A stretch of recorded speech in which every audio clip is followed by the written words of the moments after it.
2018 में आई रोबो 2.0 भारतीय सिनेमा की सबसे महंगी फिल्म है। इस मूवी का बजट 547 करोड़ रुपए है और बॉक्स ऑफिस कलेक्शन 800 करोड़ रुपए है। अब जब इतनी बड़ी फिल्म है तो इसका बिहाइंड द सीन तो माइंड ब्लोइंग होना लाजमी है। रोबो 2.0 का पहला सीन है यह जब लोगों के हाथ से मोबाइल फ़ोन उड़ने लगते हैं, तो उसमें कई सारे शहर और सड़कों को भी दिखाया जाता है। एक्चुअली यह जो लोकेशन है वह EVP फिल्म सिटी का है। यह लोकेशन बेंगलुरु के नेशनल हाईवे के साइड में पड़ता है जो संतोषा नगर में है। इस फिल्म सिटी के अंदर मूवी का मैक्सिमम पार्ट शूट हुआ है। यही मोबाइल स्टोर दिखाए गए हैं और इसी जगह ट्रक वाला शूटिंग भी हुआ है और इस फिल्म सिटी में ही तोड़फोड़ और कई सारे एक्शन सीक्वेंस भी शूट हुए हैं। मोबाइल फ़ोन से भरी ट्रक जब स्टोर में आने वाली होती है यह उसी वक्त का सीन है। देखिए इसे किस तरह से नाइट में शूट किया गया था, जो एक्चुअली चेन्नई के नेशनल हाईवे पर ही फिल्माया गया है। इसी सीक्वेंस के अगले पार्ट में कुछ इस तरह से शूट किया गया था। यहाँ टेलीकॉम कंपनी के ऑनर का सामना जब पक्षी राजन से होता है। एक्चुअली इस सीन को शूट करने के लिए कई सारे ट्यूब लाइट्स को कुछ इस प्रकार से सजाया गया था, तब जाकर यह प्यारा सा शॉट आपको मूवी में देखने को मिला। इस सीन में वसीकरण और एमी जैक्सन यानी नीला को फिल्म में इंट्रोड्यूस कराया जाता है। यहाँ उनसे मिलने एक्सेल यूनिवर्सिटी के स्टूडेंट आए हुए होते हैं। उनकी मीटिंग होती है जिसमें से एक स्टूडेंट एमी जैक्सन पर कायल हो जाता है। देखिए यहाँ किस तरह से रजनीकांत सर अपने शॉट को देख रहे हैं।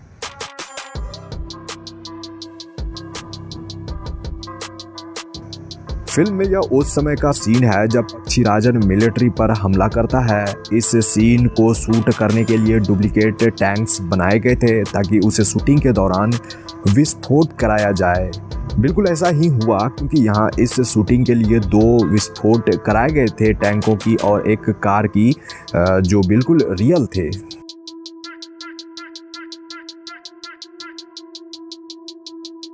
मूवी के अगले सीक्वेंस में पक्षी राजन का शहर में अटैक होता है। यहाँ जो शहर दिखाई गई है वो EVP फिल्म सिटी के ही अंदर का है, जिसे इस फिल्म के लिए ही क्रिएट किया गया था। एंड बाकी बिल्डिंग्स में जितनी भी तोड़फोड़ हुई, जो सीन है उसे VFX स्टूडियो में तैयार किया गया था। साथ ही चिट्टी द्वारा किए गए कुछ एक्शन सीक्वेंस 3D मॉडलिंग से भी क्रिएट किए गए हैं। द फ्लोर नामक एक हॉलीवुड कंपनी ने इस मूवी के लिए विजुअल वर्क किया है। इस पूरी फिल्म के लिए उनके 1000 VFX आर्टिस्ट की टीम थी। इस दौरान उन्होंने 1360 विजुअल शॉट्स तैयार किए थे। That's amazing. एक्चुअली रोबो 2.0 पहली भारतीय फिल्म है जिसे पूरी तरह से 3D में बनाया गया है। मेरे कहने का मतलब यह है कि कोई भी फिल्म पहले 2D में शूट होती है, फिर उसे कंप्यूटर ग्राफिक्स की मदद से 3D में बदला जाता है, बट रोबो 2.0 के साथ ऐसा बिल्कुल भी नहीं हुआ। ब्लेंडर, रेविट और माया सॉफ्टवेयर से फिल्म को पहले 3D एनिमेशन में बनाया गया था। यूँ तो मूवी में आपको कई सारे ऐसे सीन देखने को मिल जाएंगे जो रियल है ही नहीं। इन सारे शॉट्स को CGI के द्वारा ही किया गया है।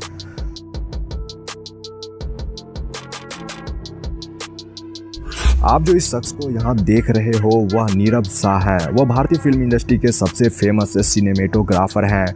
उन्होंने धूम 2, वाली मैं और टाइगर सीरीज के लिए भी सिनेमेटोग्राफी करी है। उन्होंने क्रिस्टोफर नोलन की टेनेट की मुंबई वाली शूटिंग को भी सिनेमेटोग्राफी करी थी।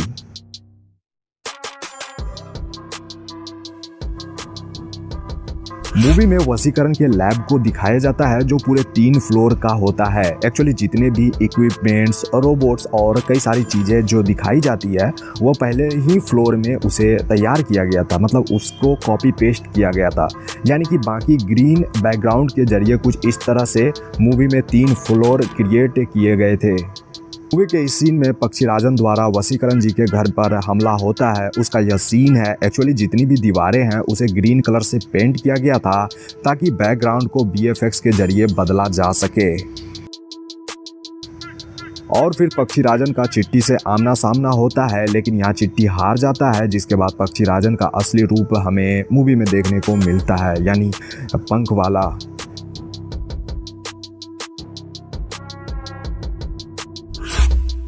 पक्षीराजन के बाद फिल्म में चिट्टी का नया अवतार होता है, यानी रोबोट 2.0। उसका चाल ढाल और रेड कलर के बाल, यानी सब कुछ नया। यहाँ रजनीकांत सर अपना शॉट देखकर हंस रहे हैं।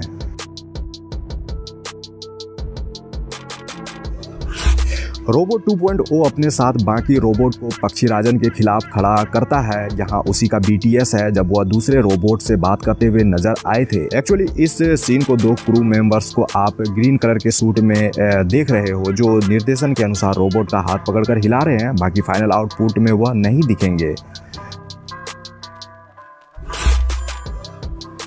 मूवी का क्लाइमेक्स एक स्टेडियम में फिल्माया गया है। मैं आपको बता दूं कि यह जो लोकेशन है वो एक्चुअली दिल्ली में स्थित जवाहरलाल नेहरू स्टेडियम का ही सीन है। इस लोकेशन पर 3 तरह से शूटिंग हुई थी। पहली शूटिंग में स्टेडियम भरी हुई थी, जिसे बाहरी लोगों से भरा गया था ताकि कुछ पार्ट की शूटिंग हो सके। उसके बाद जितने भी लोग स्टेडियम में थे वो सारे क्रू मेंबर्स और कलाकार ही थे। जब पक्षीराजन के पास रोबोट 2.0 आता है तभी का यह सीन है। एक्चुअली वह एक ऑक्टोपस कैमरे को पकड़कर बीच फील्ड तक पहुंचता है, वहीं उसके पीछे कैमरामैन भी इस तरह से आता दिखेगा। पक्षीराजन के पंख उगने और गायब होने की शूटिंग को एक स्टूडियो में ही शूट कर लिया गया था, जिसके बाद उसे जो ट्रांजिशन इफेक्ट के जरिए रिप्लेस और ऐड किया जाता था। वैसे तो मूवी का maximum scene Jawaharlal Nehru stadium Delhi में ही हो गया था। बाकी जितने भी तोड़फोड़ आपने देखा था उसके लिए एक अलग सा स्टेडियम जैसा सेट तैयार किया गया था। बाकी की शूटिंग वहीं पर हुई थी।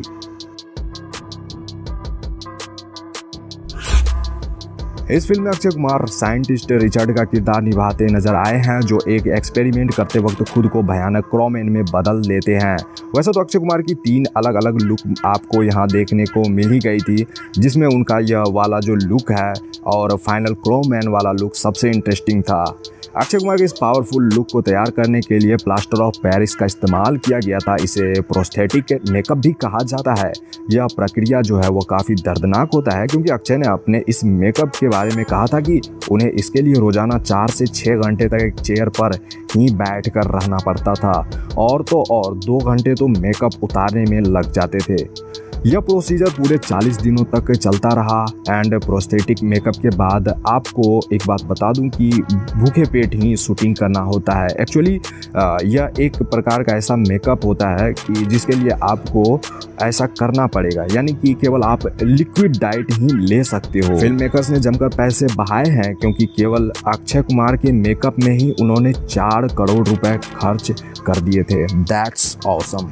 लाइका प्रोडक्शन हाउस ने पैसे खर्च करने में कमी नहीं छोड़ी है, क्योंकि एक तरफ सुपरस्टार रजनीकांत और अक्षय कुमार हैं, तो वहीं फिल्म के डायरेक्टर एस शंकर हैं, जिन्होंने इससे पहले आई जैसी ब्लॉकबस्टर मूवी दे चुके हैं। एमी जैक्सन ने मूवी में नीला का किरदार निभाया है, जो एक रोबोट रहती है। मैं आपको बता दूं कि उनका डायरेक्टर साहब के साथ दूसरी फिल्म है, जबकि पहली फिल्म विक्रम के साथ थी आई, यानी आई मूवी, जिसमें एमी जैक्सन और विक्रम थे, जो ब्लॉकबस्टर रही थी।